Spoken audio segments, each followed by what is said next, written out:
everyone, and welcome to another episode of Security Insights, where the best practices of cybersecurity meets the real-world workplace. My name is Chris Goettl, and as always, I'll be here hosting you today along with Robert Waters from our product marketing team. And Robert, we've got an interesting topic today, one that we've been talking about a lot recently. We were out at a couple of customer events. We were even at an industry event recently talking about this subject. So, introduce us to what we're talking about today. Got it. Thanks for the intro, Chris. And before we touch on today's topic, I actually want to give a shout out to our loyal listener, Tony, who we actually met at one of those events we attended, which was the Ivanti Live event in New York City back in early May. So you and I gave a presentation there on exposure management, and Tony came up and introduced himself to us after the session ended. So Tony, if you're out there, thank you for listening. And this is proof, once again, to my wife that I have a fan club. They are real people. So thank you again, Tony, and for all of our loyal listeners. It's great to meet some of you face-to-face as we've actually been going out and having some of these interactions recently. So that's absolutely. Awesome. And cross-promotional, marketing opportunity. There were a lot of people interested in having a Patch Tuesday webinar T-shirt at this event too. Right. So if you're not watching the Patch Tuesday webinar featuring Chris and Todd Shell, check that out as well. But today we're here to talk about something else. So exposure management, as we've hinted at, is today's topic. And more specifically, that topic is 5 ways exposure management will reshape cybersecurity. So Chris, as he mentioned, actually delivered a speaking session on this topic at the RSA conference in late April. And that was really well received by the audience there. And then around the same time, Ivanti actually launched a dynamic web experience focused on the same exact topic.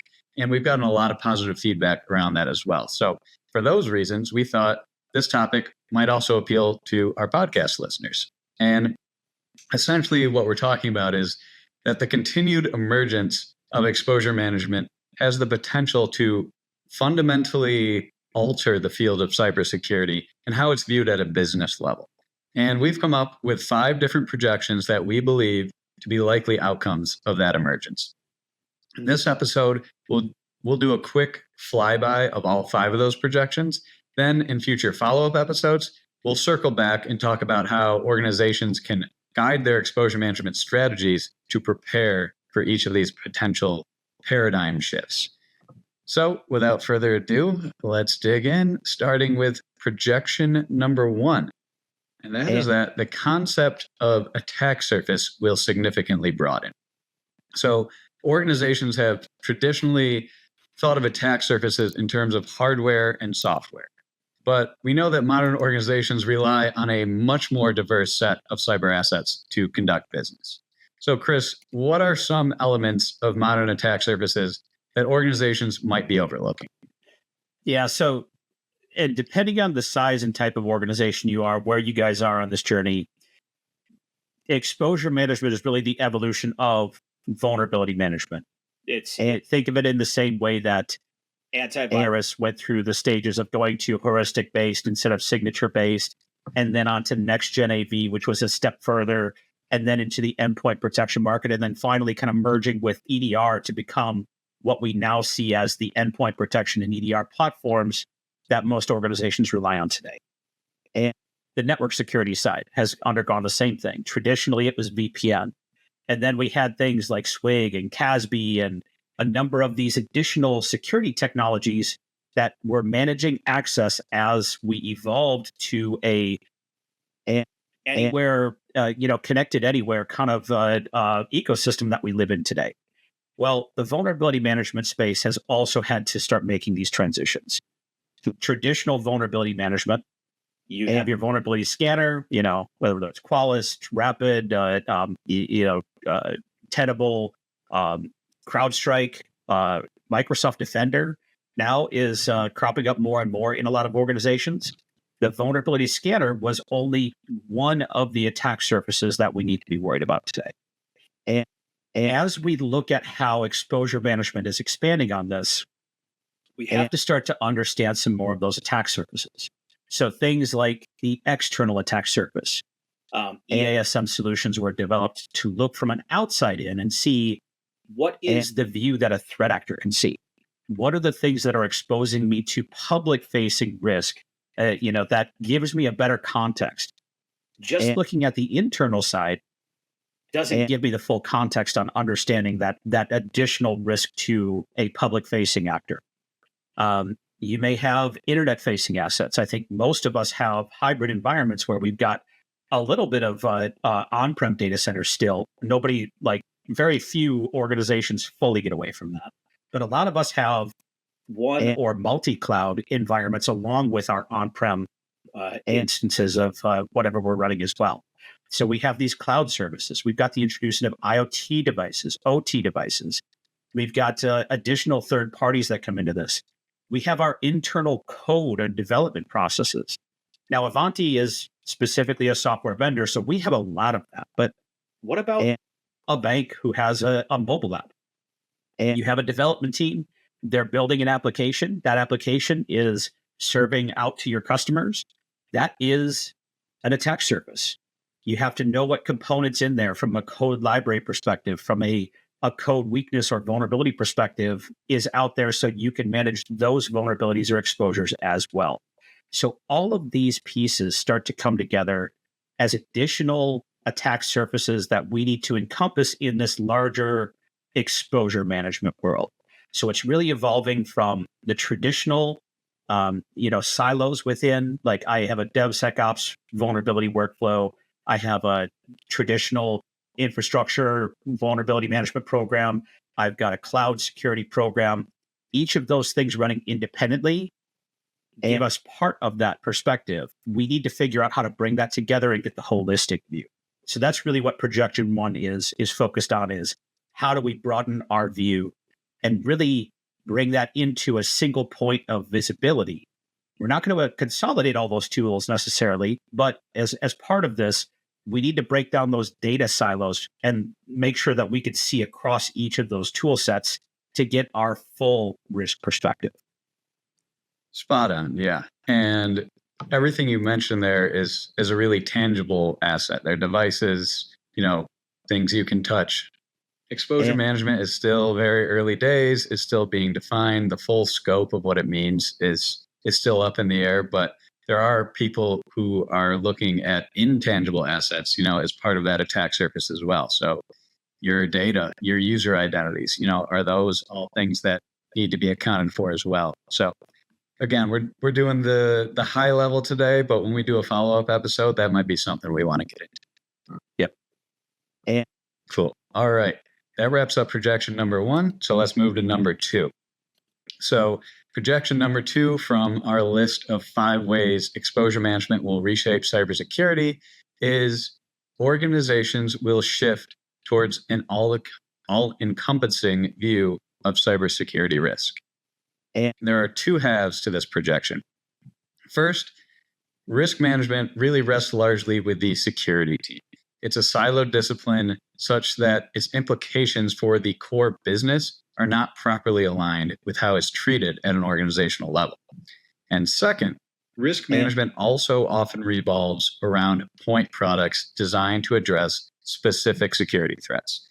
And this creates a feedback loop of disparate specialization rather than a holistic view of cyber risk. Chris, do you want to speak in more detail as to why this fragmented approach is problematic and how a holistic approach to risk management is really more beneficial for organizations? Yeah, absolutely. I touched on this a little bit already in our first topic. The tools that we're using create data silos within our organization. We're going to take that a step further in this point. Let's think about the end-to-end vulnerability lifecycle. If our vulnerability scanner detects a vulnerability, we need to remediate that somehow. And a significant number of those, what I would call the low-hanging fruit, are remediated automatically via our patch management solution, right? So the security team has this finding. IT is looking at what they're going to be rolling out.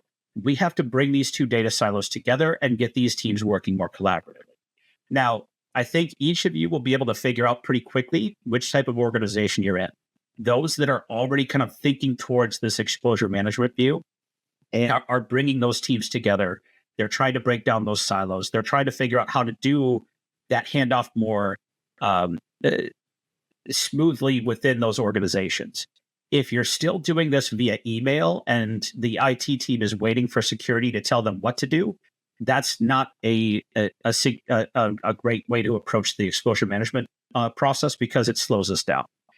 So what this point is really focused on is identifying those data silos, looking at ways that we could speed up this process, because really in the exposure mindset, time matters. We're not going to be able to continue with once a month maintenance. We have to figure out what are things that are once a month maintenance, what are things that are a high priority that get remediated more frequently, and when do we go into 0-day response mode?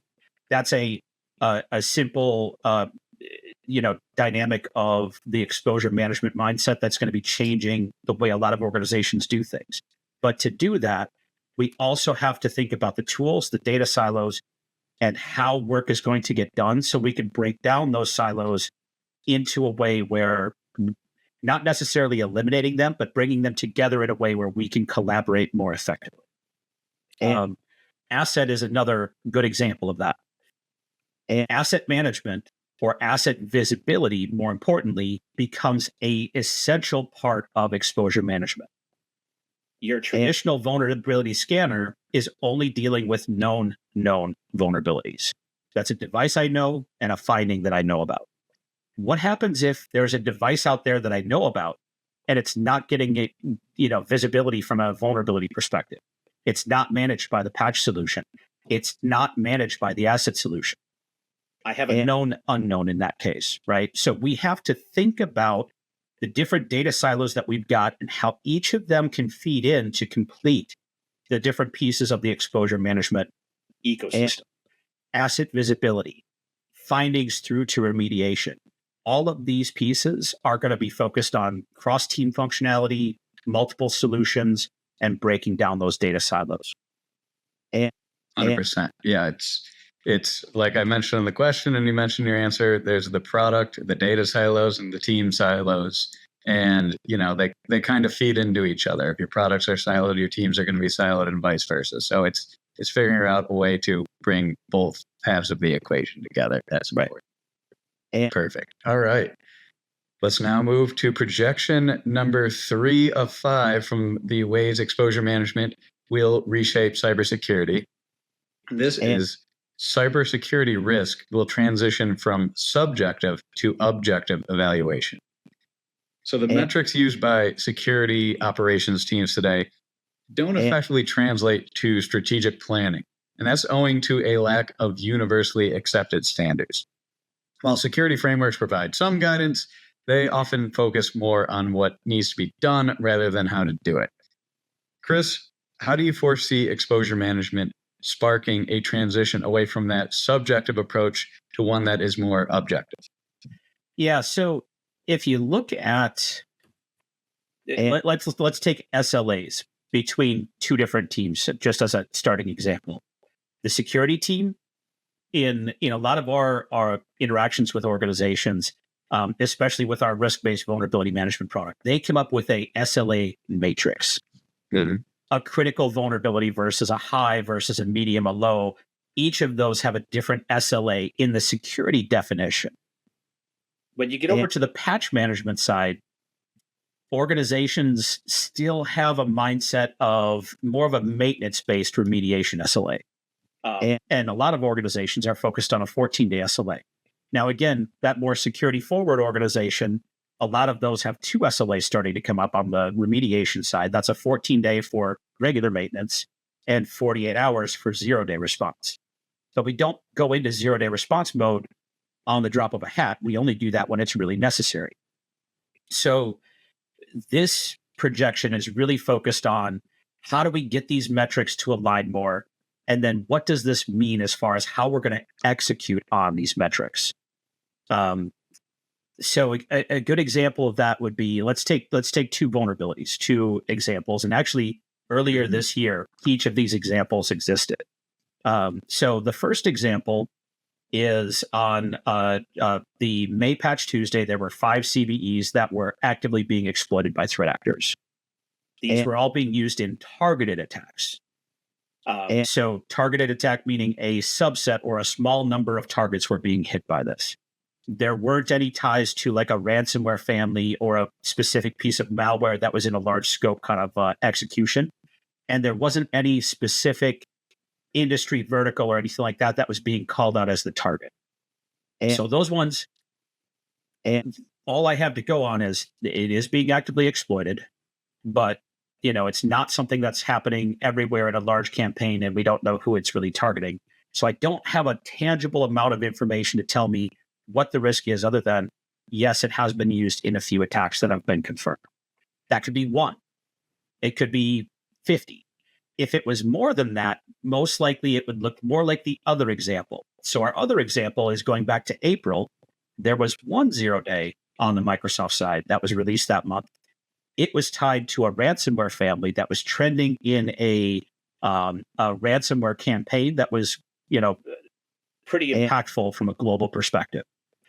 So taking those 2 examples, 5 CVEs, which we can say are actively being exploited, but the target is limited, versus 1 CVE that happens to be a widespread ransomware attack that definitely could be a much bigger risk. If I'm, say, a healthcare organization, of those 2 things, the 1 CVE that's part of a ransomware campaign, which is for most healthcare organizations, that is my number 1 security concern is ransomware. And the other 5, probably less urgent for me to drop everything and go into that 0-day response mode, right? So that's the type of context we want to be able to get to, be able to understand what's the real world risk level. Because at the end of the day, if we have to go into 0-day response mode, we need to go to stakeholders and say, here's the vulnerability. It's a ransomware attack. It's being used to target certain organizations of a certain type, and we fit the bill. And if we do a 0-day response and we have to take down certain services or offerings within our organization for an extra maintenance window, can we quantify that cost? If I've got a business critical application that I add an extra maintenance window for this month, that could cost the company $5 million. The average cost of a ransomware attack is around $5 million. So at that point, we're almost at a wash, right? We have a potential need to go more urgently, but it's the risk of not doing and the risk of doing are almost a break even in that point. Versus the other 5 vulnerabilities where the risk of us being actually attacked there, much lower. So there, we've got one where we could say, yeah, just handle those 5 as part of our regular maintenance. This other one, we actually need to sit down and make the decision on, do we go into 0-day mode or not? And we might even consider doing something like, okay, let's patch all the end user machines because it happened to have been in the OS, the Windows OS in that case. Let's patch the end user machines, which will significantly mitigate the risk because a ransomware attack is often reliant on an end user doing something foolish, clicking on a phishing attempt or something like that. And that lets them in to launch that attack. So if we prevent it from the user side, we can leave all of the business critical services until their regular maintenance window. So you can start to see how this type of context, the real world risk, the understanding of our business and how that all reflects together helps us to make those decisions more effectively. Spot on. And I think, overall, your answer there is really ties back to the previous projection with the silos between teams, in that the security team and the IT team have their own SLAs and they're different. And so, maybe that's an area where that crossover is needed to get everyone on the same page. And with that, we will move to our 4th projection from our list of 5 ways exposure management will reshape cybersecurity. This one is that C-suite executives will prioritize informed cybersecurity management. And the idea here is that without shared, legible metrics, cybersecurity risk can't be properly articulated to the executives that are tasked with making decisions. It thus falls to the C-suite to effectively guess at the organization's security strategy without being able to objectively measure the results. Exposure management will enable C-suite executives to cultivate a core competency in making informed, consistent, and explainable cybersecurity risk management decisions. Equipped with robust data and advanced analytics, leaders will be able to situate risk in business terms, facilitating better communication and collaboration across the organization. So, Chris, here's the question for you. There are a lot of steps that go into making this change within an organization, and we will cover those in more detail in a future episode. But it all begins with establishing the organization's risk appetite. So, do you want to explain for the audience just what risk appetite is and why it's so fundamental to exposure management? Yes. Now, for everybody listening, this happens to be a topic that Robert and the team love to tease me about, because this is probably my the most interesting part of this in my perspective. Understanding your risk appetite is the critical kind of foundation for making or breaking your ability to execute a well-orchestrated exposure management program. If you can't articulate your risk appetite, you won't be able to execute against that plan. So in a future episode, we're going to go deeper into this. And it does, kind of build nicely from the previous point we just made. But this all comes down to, if we have the right metrics, we can make better decisions. But what are we measuring those metrics against? That is our risk appetite. So we talked about a really good example of a couple of sets of vulnerabilities, what that risk meant to our organization. Let's take that a step further. If we've made some predetermined assertions about what our risk appetite is, we can then configure our program for success. So let's go back to our 14-day SLA for regular maintenance. We start on Patch Tuesday, and 14 days later, boom, we're done. Everybody's been updated, and we're all happy, right? Okay, what about browser updates? By the way, for those of you who follow the Patch Tuesday webinar, you hear me talk about this regularly, but the browsers update pretty much weekly. Chrome releases security updates every week. Edge is Chromium-based, so almost every week. They sometimes skip a week and combine two together in the following week, but they're releasing almost weekly as well. Mozilla has 2 to 3 releases per month as well, all of which are on a continuous basis. So if security is measuring the vulnerability on a specific SLA, every time that Chrome update comes out, I start measuring the CVEs resolved in it on a new SLA. So every week we've got, we're starting our 14-day SLA, and then we start another one on a 14-day SLA, and then we start another one on a 14-day SLA. It's constantly overlapping, and we've got this, kind of domino effect of vulnerabilities that we're not keeping up with. And defining your risk appetite is taking those KPIs and trying to put them into a better framework for execution. And if security says, hey, here's all of our SLAs, but the maintenance side, on the IT side, we're still only doing a single maintenance window for the month, those two sets of KPIs are never going to match up. And as most of you know, you'll never have 100% compliance within your organization. And so defining that risk appetite, organizations who are doing this well today, they have that regular routine maintenance. It's a 14-day cycle. Again, that's just an example. I know some organizations are doing 3 weeks or 6 weeks or, whatever your maintenance cycle is.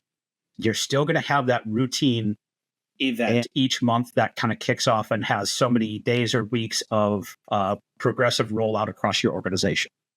And then you start to define additional tracks of work. And those are going to overlap and run in parallel.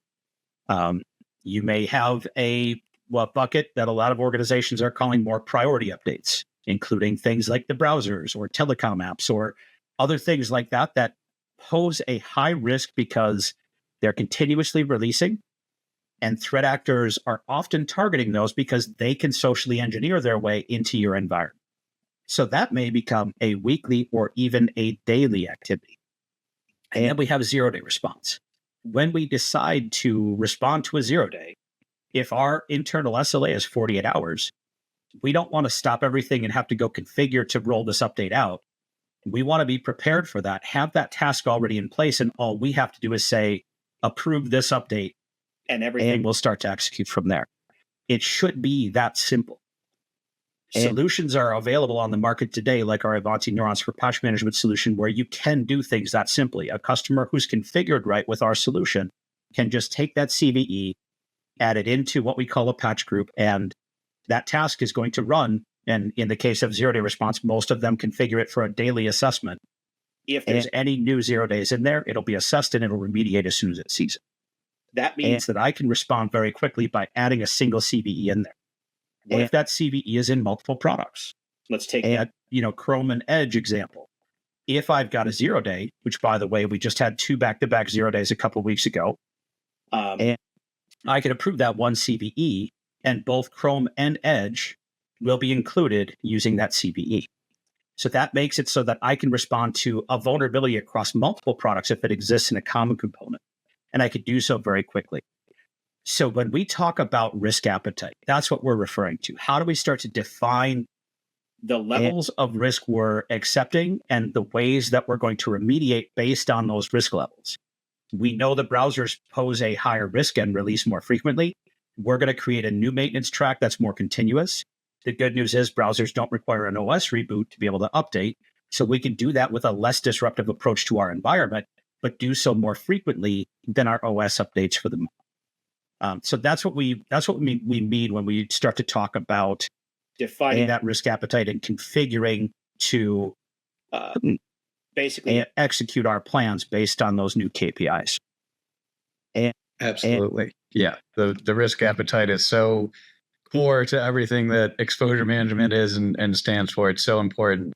And I recall a conversation maybe within the past year with an industry analyst who will remain unnamed here, but talking about, the concept of risk appetite and it's, again, it's important to exposure management and how he was contemplating publishing a piece of research about how it will basically eliminate the need for SLAs. Now, he had a little bit of cold feet and hasn't done it yet, but definitely an interesting topic to think about. Yep. And last but not least, we have projection number 5 of 5 from our list of the ways exposure management will reshape cybersecurity. And that is cybersecurity strategy will guide operational investments. So a little bit of background. Today, cybersecurity is primarily managed by technical specialists who often struggle to effectively communicate their needs to the C-suite. At the same time, while executives are fully aware of the critical importance of cybersecurity, they aren't always equipped to bridge the knowledge gap between them and their IT and security teams. So this disconnect makes it challenging for any organizations to define what constitutes a good and reasonable cybersecurity budget or strategy.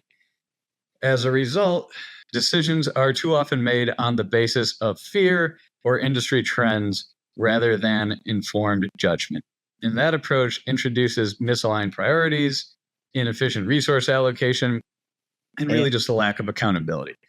So to meet these challenges, organizations should implement a strategic approach to cybersecurity in which they measure operational priorities against performance data. So Chris, as was the case with our last projection, there's a lot that really goes into making this change within an organization, and we will cover this topic in more detail in a future episode. But perhaps for now, we could cover what I see as one of the most important contributors to that change, and that is that repositioning security as a value add. Could you touch on that idea for our listeners? Yeah. So a lot of times when you approach interactions with other teams as the Department of No, that oftentimes can, stick with that organization. So security teams oftentimes have tried to shake that mentality. Like you go and say, hey, we want to do this. And security says, no, you can't do that. It's got too many security risks. And what we want to change that mentality to is how do we turn ourselves into the Department of How? Both IT and security need to change that mindset. Okay, we do have to do things. We have to do things to execute our business. But with that, we can start to back into what's the right approach based on the outcome we're trying to drive and mitigating the risks to our business, right? And a lot of it comes back to that risk appetite. This, as that starting point, is going to define the outcome that we're driving towards. As we do that, we're going to be able to back into what are the things that we need to do to get there, including decisions on personnel or tools or solutions that we want to bring into play. So actually, I just had a really good conversation this last week with a large provider. They had they're trying to expand their vulnerability management program. And one of the topics there, again, is around asset visibility. So we touched on that. Hey, what are you guys doing from a discovery perspective? And their VP that was in the room said, oh, yeah, we've got so many discovery tools. We don't even know what to do with them all. It's less about can we discover what's going on and more about how do we bring those, and again, we're going back to data silos. How do we bring those data silos together to really get visibility? So if we decide on that risk appetite, we define what we're trying to strive for. We want to get asset visibility across our organization, across these different attack surfaces. So cloud, on-prem, IoT, the development side of the organization. And that definition of risk appetite leads then to some critical decision points needed for the whole asset visibility side. Do we have a discovery tool for each of those different areas?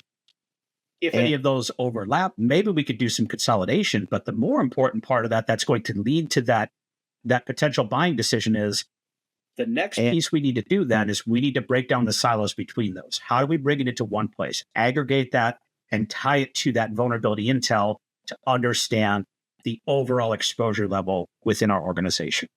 So as we talk about this, that's what we're referring to. This is a step-by-step process. We've acknowledged that we want to improve our vulnerability management program. We look to defining that risk appetite. From there, we can start to break down all the different challenges in achieving that exposure management vision, asset visibility being one of them, aggregating the vulnerability findings from all across the organization, ensuring that we can prioritize more effectively to say, hey, these 50 criticals that are not exploited are less important than these 10 important vulnerabilities that are actively being exploited. Prioritization then drives through to remediation. Do we have the right tools in place? Again, crossing over teams and data silos and tool silos to be able to drive that execution.